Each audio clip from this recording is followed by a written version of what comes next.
జయశంకర్ భూపాలపల్లి జిల్లా మహముత్తారం మండలంలో పర్యటించారు మంత్రి దుద్దిల శ్రీధర్ బాబు.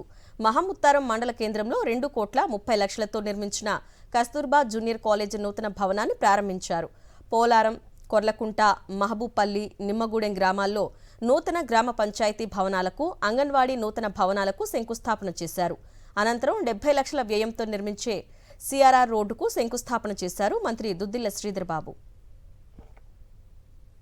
ప్రభుత్వ హయాంలో ఒక పరంగా వైద్యాన్ని విస్మరించిన గత ప్రభుత్వం, మా ప్రభుత్వం ఏర్పడ్డ తర్వాత ముఖ్యమంత్రి రేవంత్ రెడ్డి గారి ఆధ్వర్యంలో నడుస్తూ ఉన్న ఈ పాఠశాల కళాశాల విద్యకు సంబంధించిన అంశం విషయంలో ఒక ప్రత్యేకమైన చొరవతో ఈరోజు మౌలిక వసతులను అన్నిటిని కూడా ఇంప్రూవ్ చేయాలి, అభివృద్ధి చేయాలి. దానికి తోడు ఈరోజు పాఠశాలలకు సంబంధించిన ఉపాధ్యాయుల కొరతను, అదేవిధంగా అనేక సంవత్సరాల పెండింగ్లో ఉన్న వారి ప్రమోషన్ ట్రాన్స్ఫర్లను కూడా గత సంవత్సర కాలం నుంచి ఒక పరంగా డిఎస్సిని నిర్వహించి ఎక్కడ కూడా ఉపాధ్యాయుల కొరత ఉండకుండా చూడటం జరిగింది.